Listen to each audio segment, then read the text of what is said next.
Kidlat News Updates. Sa ating mga balita, rally ng Iglesia ni Cristo sa January 13, pinaghahandaan ng PNP.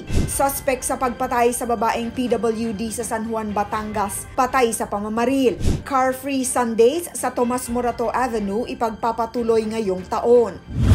Ako po si Cesar Soriano, kasama ang buong puwersa ng Kidlat News Channel para ihatid ang nangungunang mga balita sa buong kapuluan.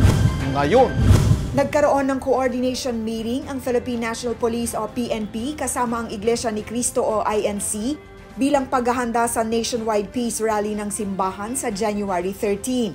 Ayon kay PNP spokesperson Police Brigadier General Jean Fajardo, magsasama-sama sa Liwasang Bonifacio ang mga miyembro ng INC sa National Capital Region o NCR, Region 3 at Region 4A. Samantala, may nakatakda ring Freedom Parks at Sports Complex sa iba't ibang rehiyon para sa simultaneous nationwide peace rally ng INC. Matatandaang nagpahayag din si Metropolitan Manila Development Authority o MMDA Chairperson Romando Artez noong nakaraang linggo na nakikipag-ugnayan din sila sa iba pang mga ahensya ng gobyerno para sa preparasyon ng INC rally.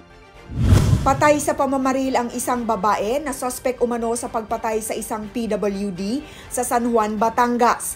Ayon sa San Juan Police, 4 na armadong lalaki ang pumaslang kay Teodora Galino sa kanilang bahay sa Barangay Barualte, habang lubhang nasugatan naman ang kanyang live-in partner na si Archangel Patal. Mabilis namang tumakas ang kalalakihan matapos pagbabarili ng dalawa. Ang mag-live-in partner ang sinasabing pangunahing suspect sa pag-chop-chop sa PWD na si Mary Jane de los Reyes na natagpuang may mga sunog na bahagi ng katawan noong December 16 kasama ng inuuling na kahoy na magka-live-in. Inaresto ng mga otoridad ng mag-live-in partner subalit pinalaya rin matapos na walang maisampang kaso sa mga ito. Inanunsya ng Quezon City Government na magpapatuloy ngayong taon ang pagpapatupad ng Car-Free Sundays tuwing umaga sa isang bahagi ng Tomas Morato Avenue. Matatanda ang unang inilunsad ang Car-Free, Carefree Sundays noong December 8, 2024 at isinara ang kahabaan ng Tomas Morato Avenue mula Timog Avenue hanggang Don Alejandro Rosas Avenue. Simula ngayong taon, ang inisyatiba ay gaganapin tuwing unang linggo ng buwan mula alas 6 ng umaga hanggang alas 10 ng umaga.